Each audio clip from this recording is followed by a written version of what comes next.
Merhabalar. Görüşmediğimiz süre boyunca umarım hayatınızda her şey yolunda gitmiştir. Mutlusunuzdur.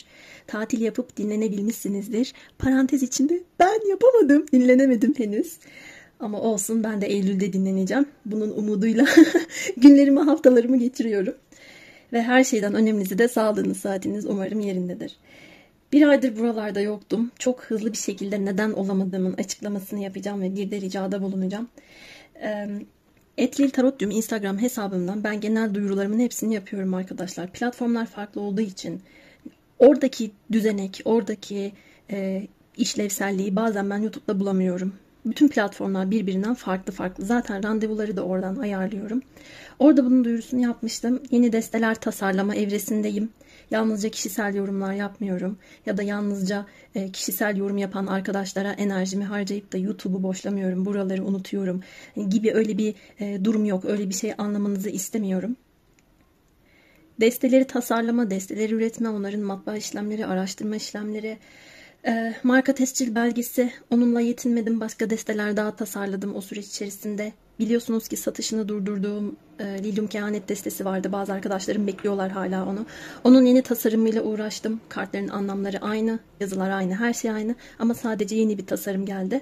Tüm bunları hazırlama evresindeyken insan ister istemez bazı noktalara enerji sarf edemiyor. Bir taraf mutlaka kalıveriyor. Bu da bir çalışma arkadaşlar. Yani ben bunu da sizler için yapıyorum veya işte ihtiyaç duyan tarot okuyucusu arkadaşlarım için yapıyorum. Bu da bir çalışma, bu da bir emek sarf etme. Arka planda öyle sizleri unuttuğum, boş verdiğim, boşladığım düşüncesi neden yer alıyor ve neden hani bu kadar bana mesajlar yazıyorsunuz, abonelikten çıkmayı gerektirecek bir durum haline neden geldi bu kadar anlamış değilim. İhtiyaç duyuyor olabilirsiniz. Sorularınıza cevap bulmak istiyor olabilirsiniz. Burada sizinle olan bu etkileşimi özlüyor olabilirsiniz ama bunun yolu hesap sorma şeklinde neden bizi unuttunuz? Bilmem farkında mısınız? Ağustos mesajları gelmedi. Öyle ünlemler. Sadece kişisel yorumlar için harcıyorsunuz zamanınızı. Veya işte iyi misiniz? Nasılsınız? Sağlığınız yerinde mi? İşte bir aydır yoktunuz gibi mesaj yerine bu şekilde mesajların gelmesi de bence hoş değil. Ben bunlardan zaten hoşlanmıyorum. Kaldı ki 15 gün önce de annem ameliyat oldu zaten. Kendisiyle hala, tabii en başlarda daha çok ilgileniyordum. Hala ilgileniyorum. Günlük yaşamın bütün işleri, bütün o koşuşturma evreleri, normal yaptığım işler 3'e katlandı, 5'e katlandı. Tüm bunlar olurken bir de YouTube'da olacak enerjiyi o esnada kendimde bulamadım. Olabilir arkadaşlar. Sanki bana bir yıldır yokmuşum gibi bazı arkadaşlar davranıyor ama bir aydır yokum. Ama olabilir. Belki benim de başıma bir şey gelebilir. Sağlıksal anlamda, mental olarak kendimi iyi hissetmeyebilirim. Hepimiz insanız. Böyle süreçler başımıza gelebilir. Böyle süreçlerden geçebiliriz. Dolayısıyla önce beklentilerimizin karşılanması durumuna bencilce odaklanmamak gerektiğini düşünüyorum. Çünkü burada beraber olmak sizlerle benim için de çok önemli ama burada beraber olabilmeyi güzel bir enerjiyle, sağlıkla, mutlulukla olmasını dilerim. Böyle olmasını isterim. Yoksa ölgün bir vaziyette, bitkin bir vaziyette şu masaya yığılır bir halde benim ne kendime bir faydam dokunur ne de dolayısıyla size dokunur. Bu şekilde böyle bir açıklama yapmak istedim. Daha fazla uzatmak istemiyorum çünkü hava inanılmaz sıcak ve benim cihazım bu sıcaklığı kaldırabilecek bir noktada değil, kapanabilir. Gözüm sürekli onda olacak. Hemen bugünkü açılım konusundan bahsetmek istiyorum. Sizlere 2 deste oluşturdum. Şimdiden gözünüze ilk çarpan, içinize ilk doğanı seçebilirsiniz. Konumuz ise şu: onun içinde sana dair neler var? Aranızdaki durumu o nasıl anlatıyor? Seninle bir gelecek planlıyor mu? Seçtiyseniz mavi desteden başlıyorum. Evet, mavi destenizden başlıyorum şimdi. Onun içinde sana dair neler var? Bunu eski ilişkinizdeki kişi için dinliyorsanız neler vardı, neler hayal etti gibi soruları bu şekilde de yöneltebiliriz. Evet, onun içinde sana dair neler var bakalım.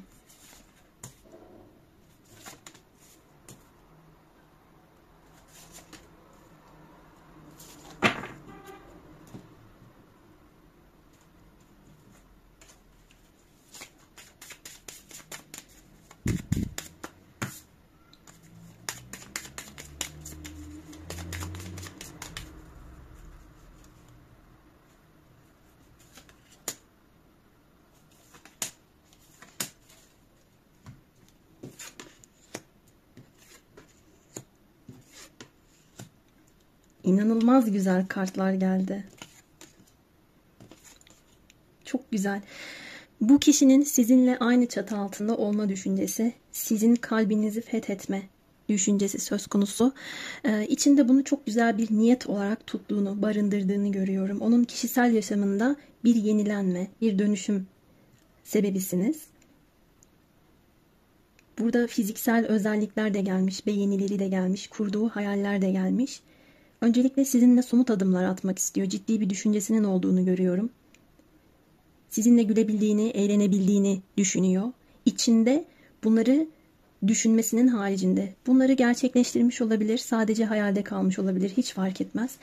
Hayal ise bunları gerçek kılmak istiyor. Bunlar zaten olduysa bunları daha farklı bir aşamaya taşıması, bunları tekrarlamasıyla ilgili bir niyetinin olduğunu görüyorum. Sizin hayatınızda bir atılım yapma niyetinde bu kişi. Size gizli bir hayranlığının olduğunu görüyorum. Bakın, kupa onlusu kartının altına ağaç gelmiş. Mutlu bir ilişki, güven veren bir aile. Tamamen tamamlanmış, doyuma ulaşmış bir çift burada görünüyor. Bu kökleri sağlam olan sağlıklı aile temasını kendi içinde bu insan sizinle yaşıyor ve bunun hayalini kuruyor olarak görüyorum. Bu kişinin içinde siz bambaşka bir yerdesiniz. Bu niyetlerini henüz açığa çıkarmamış olabilir ama açığa çıkaracak olduğunu da görüyorum baktığımda. Sizden çocuk sahibi olmak istiyor olabilir.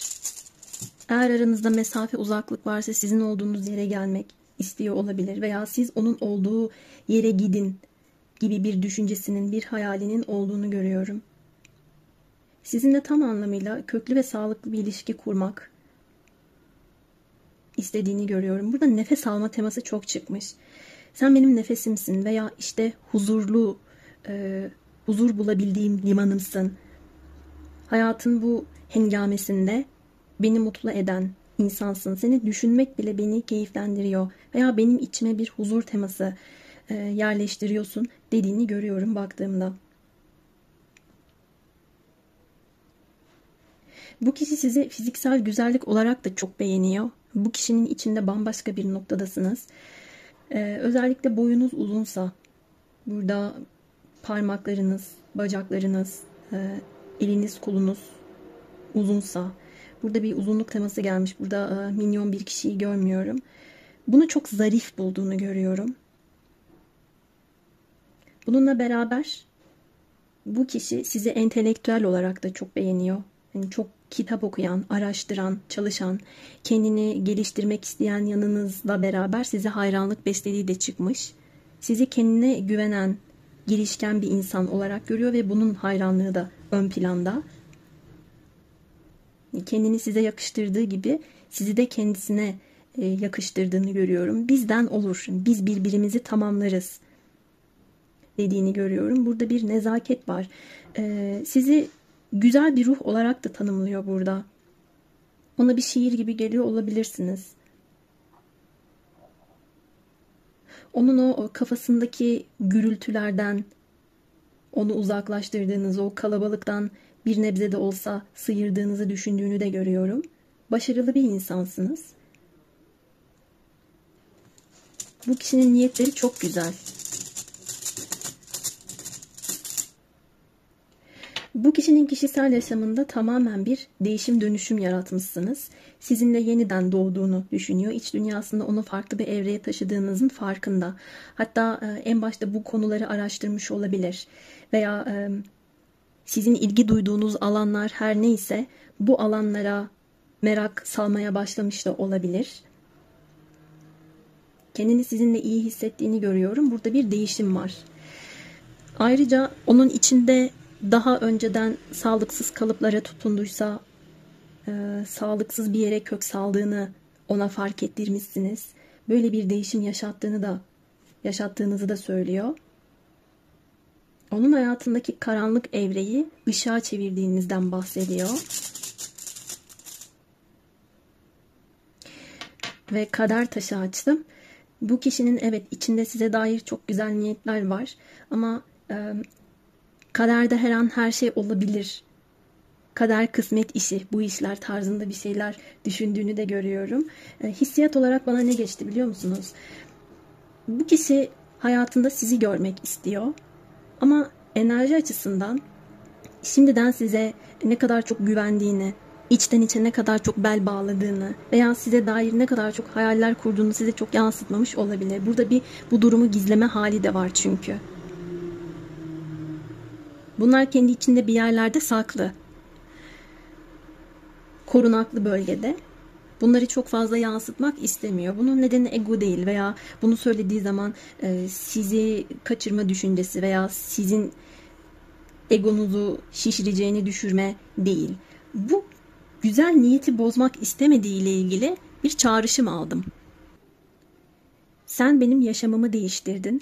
Sen benim bazı konularda uyanmama vesile oldun. Sen benim kendimi değiştirebilme gücümsün veya bana öyle bir mesaj aktardın ki bunu zorlayarak da yapmadın ama ben bir bilinç haline geldim. Seninle tamamlanabileceğimi, seninle bütünleşebileceğimi düşündüm diyor bu insan. Sizinle yeni bir güne başlamış gibi de hissediyor.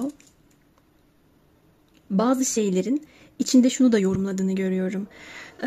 Benim içimde sana dair şunlar var. Ben bazı şeyleri ittire kaktıra, zorlayarak yapan kişilerin ilişkilerinin, işlerinin çok da sağlıklı olacağını düşünmüyorum. Ama seninle bir şeyler böyle gitmiyor. Sanki kaderde, her şey olması gereken düzende ve akışta. Su akar yolunu bulur misali. Bir şekilde ben kendimi olmam gereken noktada seninle buldum veya seninle bulacağımı hissediyorum dediğini görüyorum. Bu kişinin içsel bilgisinde böyle bir mesaj olduğu çıkmış. Sizinle büyüyeceğini, sizinle umudu ve mutluluğu bulabileceğini düşünüyor. Ekstra burada ektiğini biçmek geldi.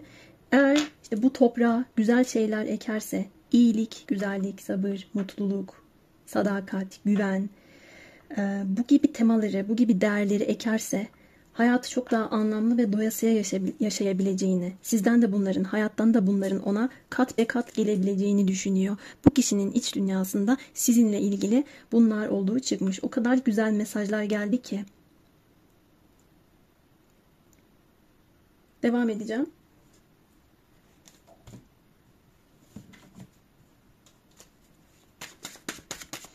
Duygu açısından bakalım iç dünyasında neler yaşıyor. Ve bana buradan geçen enerjiden bir tanesi de sanki bu insan hayatta pek çok fırsatı kaçırmış da veya kendisi için önemli olan tek bir fırsatı da olabilir. Bu kaçırmış da bir daha o tren gelmez veya bir daha ben bunları yaşasam bile bana aynı zevki, aynı mutluluğu verebileceğini düşünmüyorum. Benim için anlamlı olmayacak veya zaten hayatıma gelmeyecek. Benim inancım yok dediği noktada bu kişinin içine böyle bir filizler açtırmışsınız. O tohumu ekmişsiniz. Şimdi o ağaç büyüyor arkadaşlar. Öyle hissettiğini görüyorum. Onun için de beklenmedik bir başarı olmuş. Bu kişi kendi iç dünyasında uyumu ve dengeyi sizinle bulduğunu, sizinle yakaladığını hissediyor. Geçmişteki yanlış seçimleri ona sıkıntı yaratmış olduğu için burada iyice emin olmadan hareket etmemem lazım. Veya niyetimi, hayallerimi, düşüncelerimi kendi içimde iyice tartmadan adım atmamalıyım. Kendime de güvenmem lazım dediğini görüyorum. Bakalım bakış açılarınız aynı mı? İlişkide beklediğiniz noktalar aynı mı veya benzer mi? Sizin ihtiyaçlarınıza ne şekilde karşılık verebilir? Aynı şekilde tam tersi. Siz onun için neler yapabilirsiniz? Uyum ve dengenin içinde bunların da olduğunu görüyorum. Bu yüzden araştırmalar yaptığı da çıkmış. Kendi iç dünyasında bunları da yaşıyor.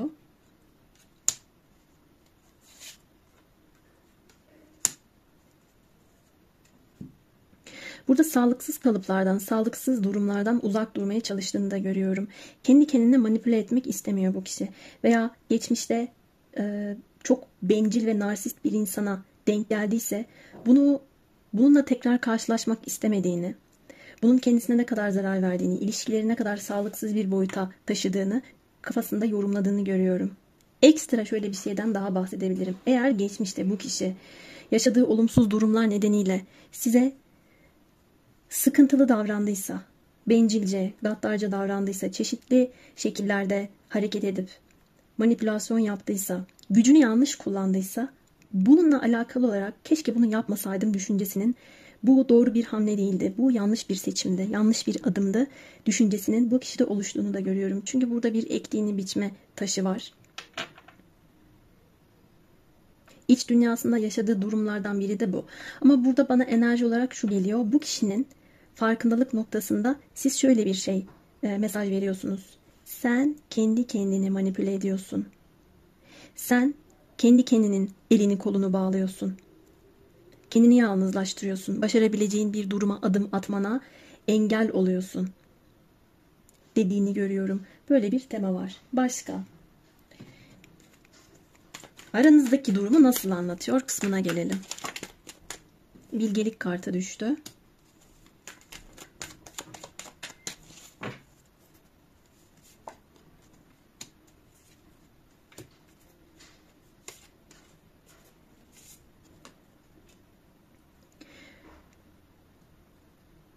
Bu insanın içine bakma sebebisiniz.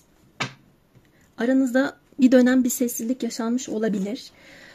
Veya siz sessiz kaldıysanız bu insan kendi iç dünyasında bir şeyleri değerlendiriyor olarak görüyorum. Sizi bilge görüyor olabilir ama kendince bilgece bir çözüm yolu bulmaya çalışıyor olarak da çıkmış. Benzeyen veya çatışan inançlarınızı yorumluyor aranızdaki durumlarda. Doğrularınız, yanlışlarınız, etik değer yargılarınız. Bunlar sizi bir araya getirebilir, sizi ayırabilir veya orta yolu bulabilir misiniz? Kendi iç dünyasında bunları yaşamakla beraber aranızdaki durumu anlatma şekli de böyle geldi. Önümüzdeki ilkbahara kadar bir süreciniz olduğundan da bahsediyor. O döneme kadar kendi hayatında belki şöyle olabilir. Yalnız kalmaya ihtiyaç duyuyor olabilir veya bu bir kısmınız açısından her ne kadar desteseç olsa da kolektif geçtiğimiz ilkbaharı veriyor olabilir. Bu insan geçtiğimiz ilkbaharda kendisini yalnız hisseden veya yalnız bir noktada tutan, yalnızlığa alıştıran bir kişi olabilir. Ama artık yavaş yavaş hayatına sizi almayla, size kendi kalbini açmayla ilgili bir süreçten geçiyor. Sizi ilham dolu, verimli ve yaratıcı gördüğünü de görüyorum. Aranızdaki durumu anlatma şeklinde siz yaratıcı çözümler bulabilen, bu noktada gerçeklikle ilerleyen bir kişisiniz. Sürekli bir huzur teması ve başka bir kıyıya geçme teması gelip duruyor. Şurada şuna yapışık geldi. Daha bu açılımda şeyi fark ettim ben. Diğer sorulara geçmeden kendini şimdiden belli ediyor yani. Örneğin seninle bir gelecek planlıyor mu noktasında şu kartımız geldi. Burada bakın 2 tane yaşlı çift var. Huzur içinde oturuyorlar. Evlerinin önünde. Bir gelecek planı da söz konusu. Bu kişi sizi eğer yalnız bıraktıysa, bir zaman yalnız hissettirdiyse bununla ilgili bir pişmanlık, tüh keşke öyle bir yol izlemeseydim durumunu da hissediyorum ama burada çok büyük değişimler, dönüşümler ön planda. Bu kişi aranızdaki durumu şöyle anlatıyor. Beni hayatımın belki de alıştığım, böyle gelmiş böyle gider dediğim o düzensiz düzeninden, en olmadık yerden sıyırıp çekti. Bir şeyde uyanmama vesile oldu. Artık kendi hayatımla ilgili bırakmam gerekenleri bıraktım, uyanışa geçtim ve bir yenilenme dönemi yaşadım diyor. Aranızdaki durumu bu şekilde anlatıyor. Sizin ona sağladıklarınız veya sizinle beraber hangi evreye geçtiğiyle ilgili bahsediyor. Ve siz onun için güneşe giden, yaptığı bir yolculuksunuz. Güneşe giden yolsunuz. Huzursunuz. Kişisel yaşamında hayata çok daha farklı bir pencereden bakabileceğini düşündüğü yersiniz. Bununla ilgili vermesi gereken bir mücadele olduğunu da düşünüyor. Bir anda atağa geçebilir. Sizinle gelecek planladığını, aranızdaki sorunları çözmek istediğini de görüyorum.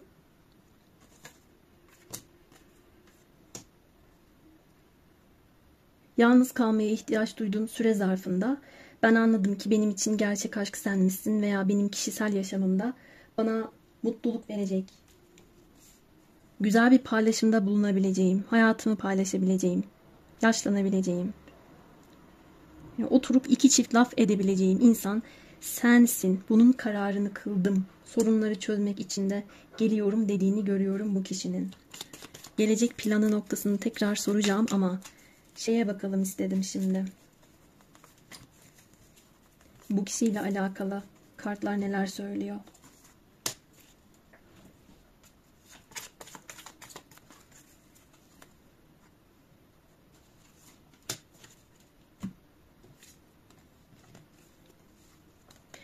Evet arkadaşlar, bakın 1'e 1 geldi. Bir başlangıç, aşkınız başlangıç aşamasında olabilir. Yeni başlayacak bir aşk olabilir. Daha farklı bir evre olabilir. Ve bu sistem tarafından korunuyor kesinlikle. Kendi içinde bunu koruyor da olabilir. Aşkını kendi içinde barındırdığını da görüyorum. O saklayan bir yapıda kendisine, sevgisine çok güzel bir şekilde koruduğunu da görmekteyim. Ama bir başlangıç var. Burada kartların bilmenizi istediği noktalardan en önemlisi bu. O kadar da karıştırdım. Bakın 1'e 1 gelmiş. Bu desteden de bir, ötekinden de bir.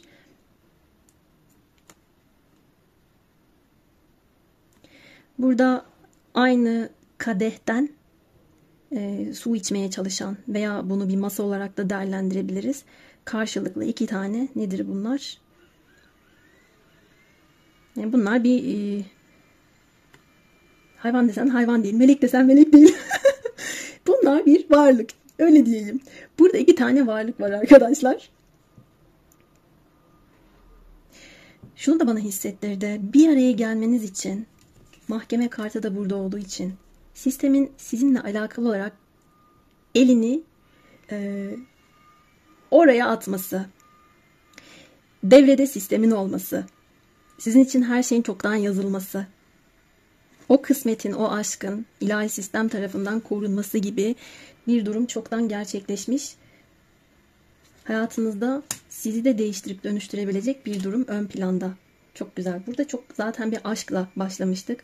Bu kişinin sizi fethetmek istemesi, sizi kazanmak istemesiyle başlamıştık. Öyle de devam ediyor.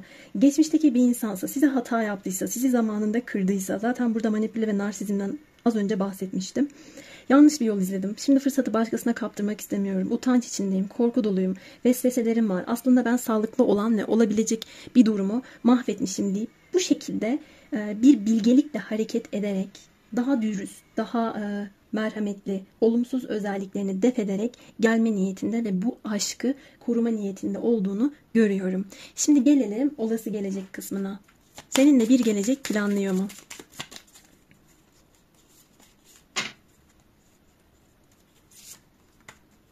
Seçim aşamasında arkadaşlar. Önemli dönüm noktaları geliyor.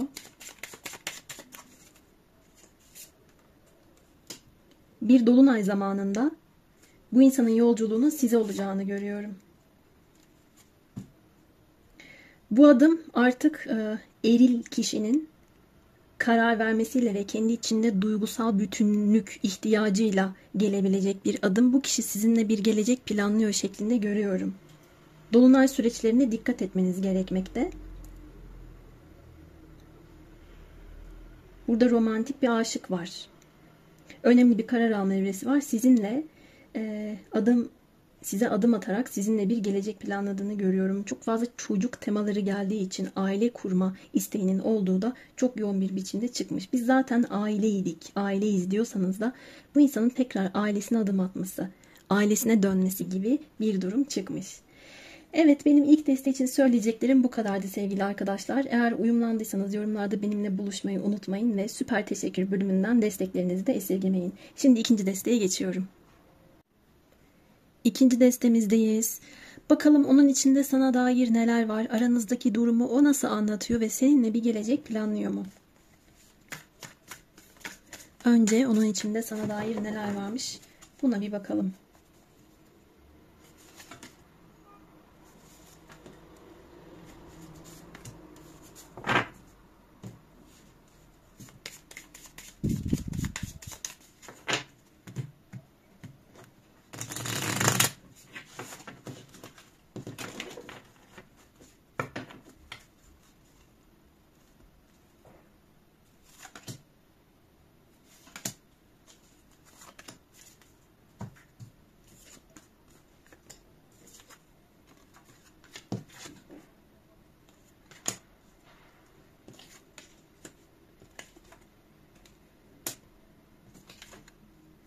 Bugünkü açılımların enerjisi o kadar güzel ki.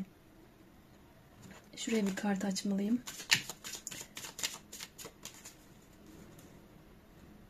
En üstteki olsun ya. Evet.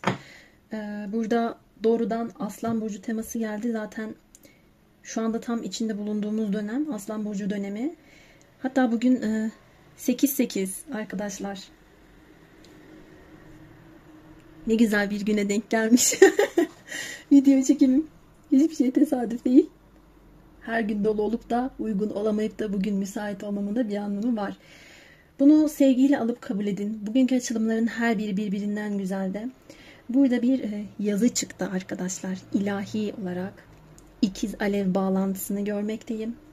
Bu kişiyle çoktan daha farklı bir boyutta sözleşmeniz imzalanmış ve aranızda bugüne kadar eğer ego savaşları yaşandıysa bu kişinin tüm içindeki sevgiyle ve güçle bunları kesip attığını görüyorum. Sizinle taptaze bir başlangıç yapabilme niyetiyle bunu yaptığı çıkmış.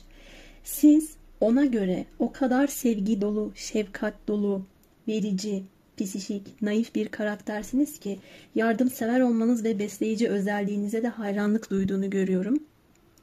Bir kere hassas olmanız onun gözünde sizi güçsüz yapmıyor. Tam tersi başka insanlara da yardımınızın dokunmasıyla beraber hem kendi içinde sizden güç alan bir yapısı var. Hem de sizi çok güçlü bulan ve bu özelliğinize hayranlık besleyen bir durumu çıkmış. Bu kişi sizi bir psikolog olarak görüyor. Terapist olarak görüyor. Danışman olarak görüyor. Bir anne, bir öğretmen edasında görüyor. Tertemiz bir kalbiniz olduğunu düşünüyor. İnsanlara gerçekten koşulsuz yardım yapabilen veya kalbindeki tüm iyiliği, sevecenliği, bilgeliği aktaran biri olarak görüyor. Bu kişinin içinde bunlar var. Ekstra bu kişinin gözünde nasılsınız tarzındaki sorunun cevabı da çıktı. Bu aralar aklına çok takılıyorsunuz. Duygusal bir seçim yapmak istediğini görüyorum. Kendi iç dünyasında sürekli bunları yaşadığı çıkmış. Şefkat dolusunuz. Ona güven veriyorsunuz. Sizinle uzun vadeli bir şeyler düşündüğünü ve planladığını da görüyorum. Bu onun belki de uzunca zamandır kararsız kaldığı, karar almaya cesaret edemediği, korktuğu bir konuyken bir anlamda ona yardımınız dokunmuş. Sizi sonsuz güç ve bilgelik sahibi biri olarak görüyor. Ben onunla uzlaşabilirim, onunla anlaşabilirim. Sevgi varken bu güç savaşı neden ki tarzında bir takım sorular sorduğu da çıkmış kendine. Bu kişinin iç dünyasında şuna benzer bir konu da gelmiş. Ben yeri geliyor sivri davranışlar gösterebiliyorum.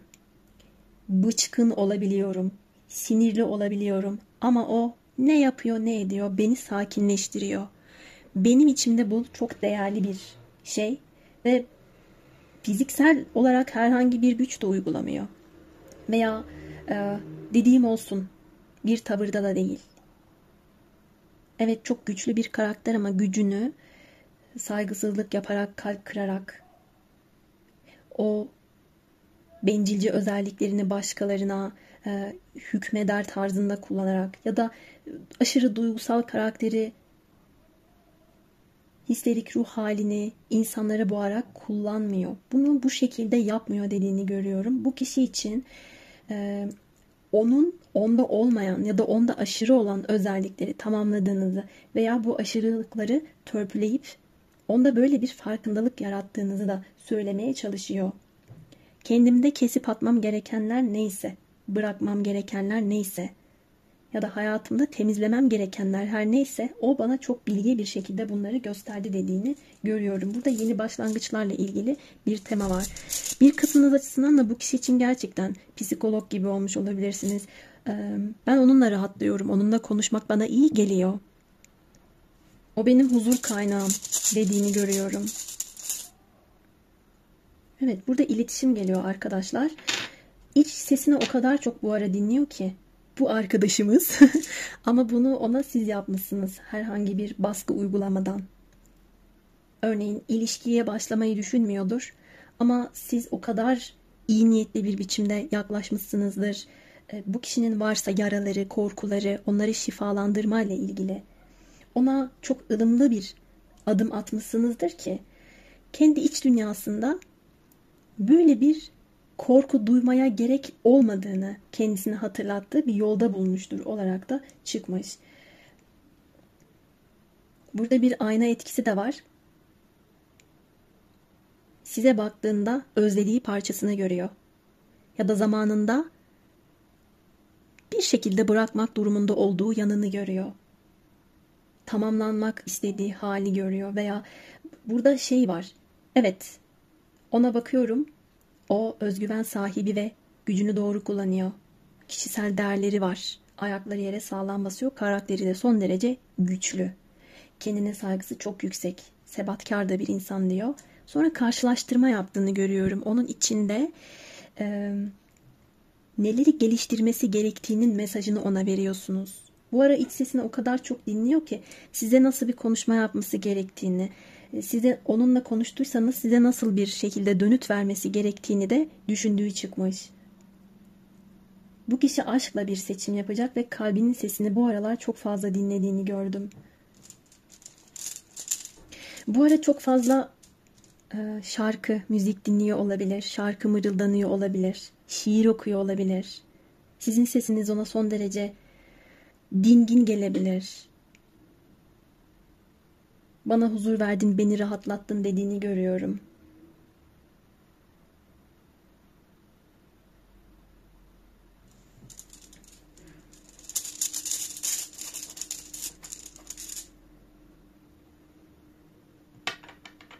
Onun için bir şans ve fırsat olduğunuzdan bahsediyor burada. Çok fazla su enerjisi açıp duruyorum. Laguz geldi şimdi de. Bu aralar bu insan evet iç sesini çok fazla dinliyor. Rüyalarında sizi görüyor olabilir. Psikik mesajlar alıyor olabilir. Sizle ilgili bir karar aşamasında aynı zamanda. Bu seçimi yapmalı mıyım, devam etmeli miyim dediğini de görüyorum. Siz onun için doğru insansınız. İç sesi onu onaylıyor. Evet devam etmelisin. Evet ilerlemelisin. Evet o sana yardımı dokunacak. Seninle hani bu hayatı paylaşacak veya sana güzel bir aşk yaşatacak bir insan diye hissettiğini görüyorum. O iç sesi ona böyle bir mesaj veriyor. Çok fazla su teması olduğu için burada su enerjisi de çok yoğun. Ama daha çok onun duygularını şifalandırıyorsunuz ve onun kendisini tanımasına vesile olmuşsunuz da diyebilirim. Çünkü bakın burada bir terapist var. Bu sizsiniz sanki ve onu dinliyorsunuz. Dinlerken anlıyorsunuz.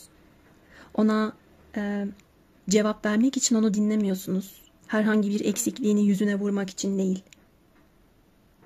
Herhangi bir ahlaksız, erdemsiz bir tutum sergilemek için. Şunu da şu köşeye not edeyim, zamanı geldiğinde kullanırım demek için değil. Gerçekten çok iyi bir niyetle anlayarak dinlemek, ona yardımcı olabilmek için bu şekilde bir yaklaşımınızın olduğunu görüyorum. Bu kişi de görüyor. Böyle bir enerji aldığı için de size kendini yakın hissettiğini görüyorum zaten. Diğer bir yandan da sizin sezgileriniz çok kuvvetli. Sizin hissettiğiniz her şey gerçekleşiyor veya bu kişinin iç dünyasında neler olup bittiğini sezinleyebiliyorsunuz. Bu özelliğinizi de güçlü buluyor. Spiritüel yetenekleri olan arkadaşlarımın bu desteği seçmiş olduğunu da hissediyorum. Bu kişiyi dönüştüren bir etkiniz var ama sevgi anlamında, kişisel yaşamlar, zevkler anlamında değil. Sadece kalp çakrasından bir etki veriyorsunuz. Bu kişiye şifa veriyorsunuz. Bazen iyileşme ve bu anlamda değişme, dönüşme süreci de sıkıntılı olabilir, acı verici olabilir. Ama bu kişi böyle bir acı verici bir etkiden bahsetmiyor bana. Sanki artık kendisine hizmet etmeyen, sürekli sorguladığı deyip duruyorum. Demek ki çok fazla sorguladı. Hala sorguladığı deyip duruyorum. Sürekli sorgulayıp durduğu o süreçten onu kurtarmaya başlamışsınız. Ne kadar çok sorgu dedim.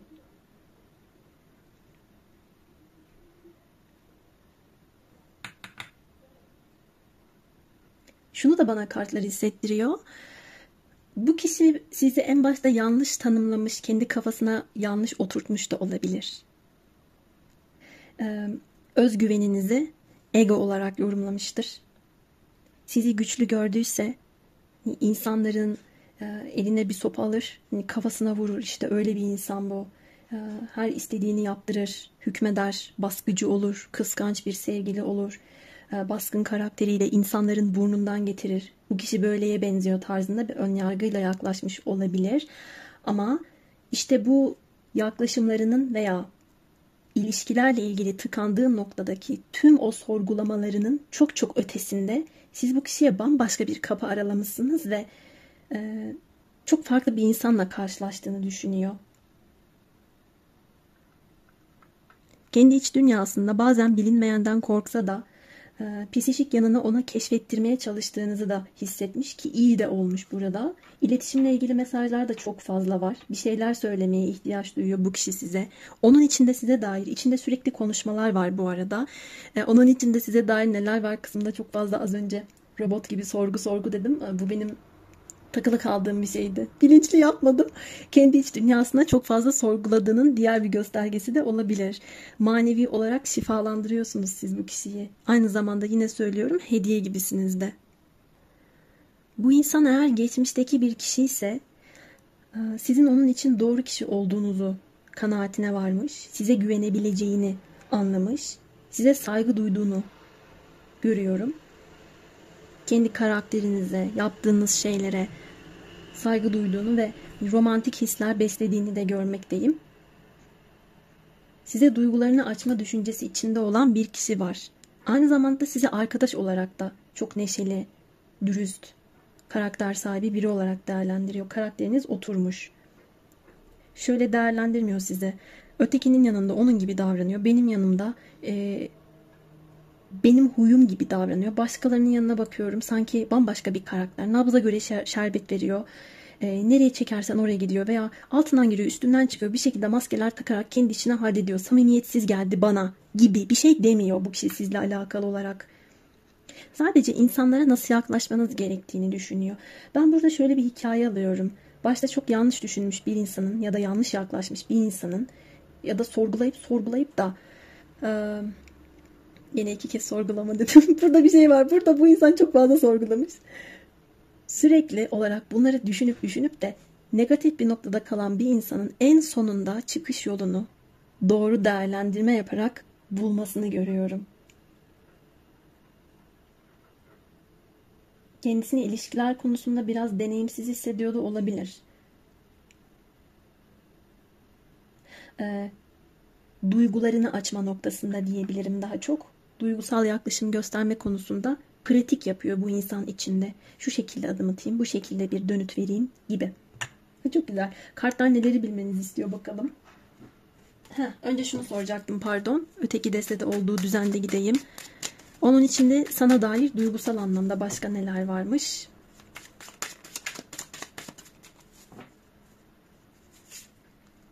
Tutku ve ihtiras. Aşıklar kartı da burada zaten.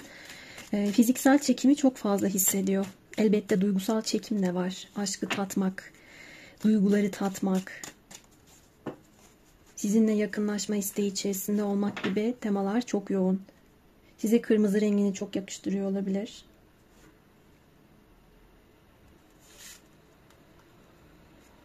İçinde bir yorgunluk var ama bu kişinin. O enerjiyi manevi anlamda her ne kadar sizinle bulabileceğini ya da zamanı geldiğinde bulabileceğini düşünse de iyileşme süreci onu yormuş olarak hissediyorum ben. Zararlı, kafasında dönüp dolaşan zararlı bir durumdan çıkması, olumsuz bir duruma takılıp kalma evresini bırakması veya kendisini güçsüz hissettiren durumlarda iyileşme yaşamaya başlama evresi, o konular onu yormuş olarak görüyorum. Kendi iç dünyasında bir yorgunluk var.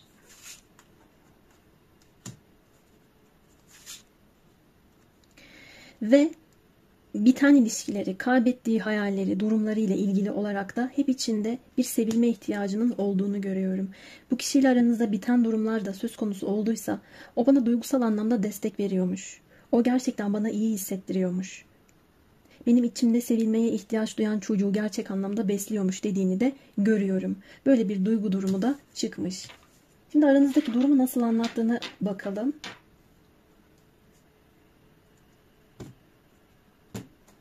Bana da bir heyecan geldi.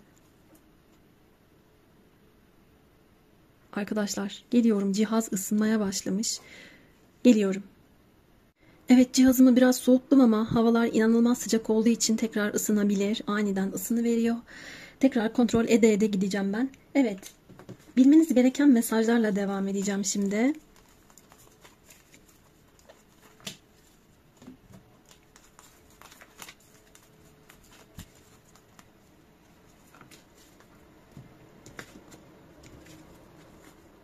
Of, çok güzel.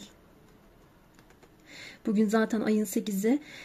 Bugün bir zafer elde edebilirsiniz veya bu kişi aşkta sizinle zafere kendisini taşımak istiyor olabilir. Şu bana üçüncü göz çakrasının mesajını verdi. İç sesini çok fazla dinleyen bir insan görüyorum. Burada hani sizinle güçlenebileceğini düşünen, duygusal anlamda zaten çoktan iyileşmeye başlamış ama bu neden daha iyiye taşınmasın diyebilen bir insan görüyorum. Eğer aranızda ikinci şansla ilgili bir konu varsa da ikinci bir şans bu kişi sizden isteyebilir. Hem de bunun eli kulağında olarak gelmiş sevgili arkadaşlar. Çok iç sesini o kadar çok dinliyor ki. Bir ihtişam elde edeceksiniz. Onun zaten gözünde çok başarılı ve güçlüsünüz. Size bir hayranlık beslediğini de görüyorum. Bambaşka bir noktada olduğunuz çıkmış. Aranızdaki durumu nasıl anlatıyor bakalım.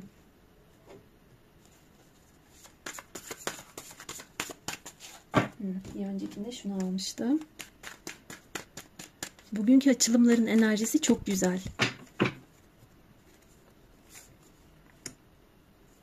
Evet, sizle ilgili olarak kendi kafasında taze fikirler olabilir. Sizi diğer bir yandan çok verimli, doğurgan, yaratıcı görüyor da olabilir.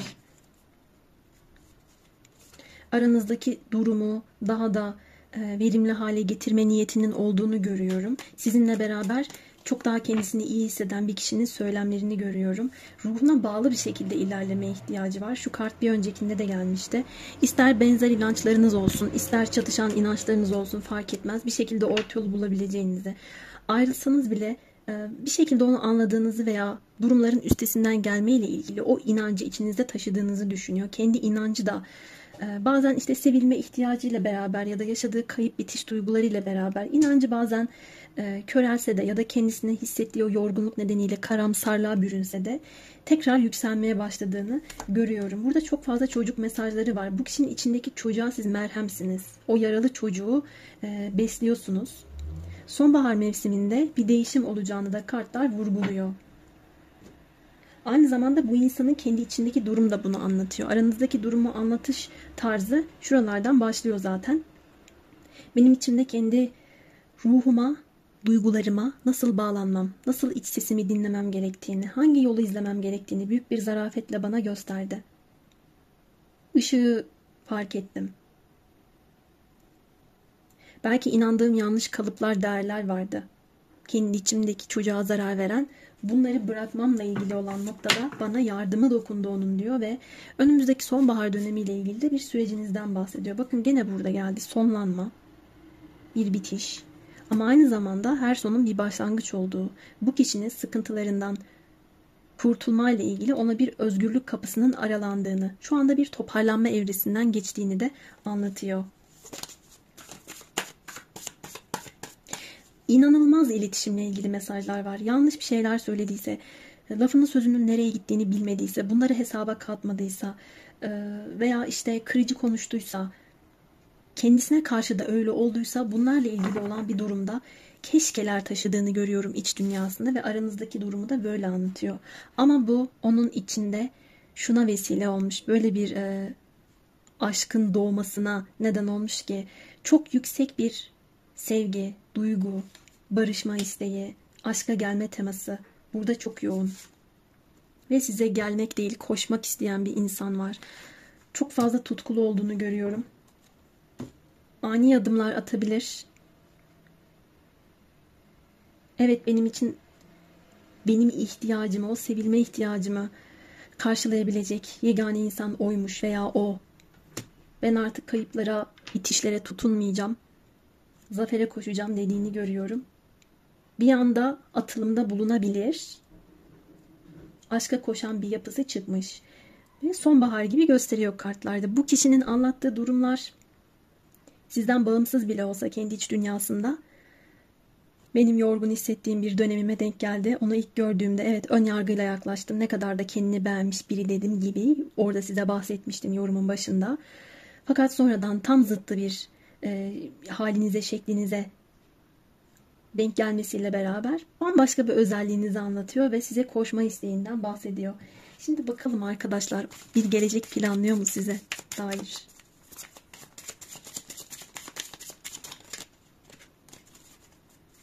Kartlar da kıpır kıpır.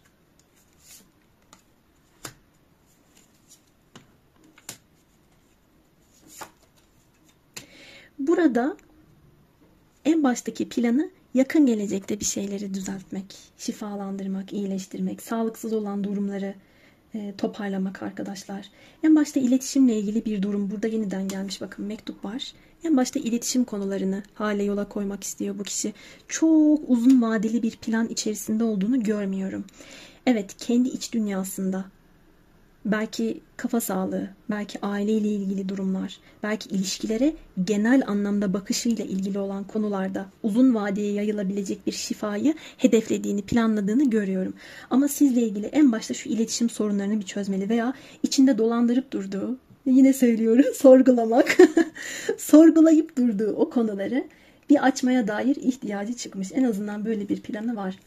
Kaybettiğini düşündüğü şansı veya kendisine bir daha gelmeyeceğini düşündüğü şansı tekrar elde etmek istiyor. Burada küçük küçük mutluluklar da çıkmış. Kendine sarılan bir insan var. Burada kalp çakrası mesajı çok fazla.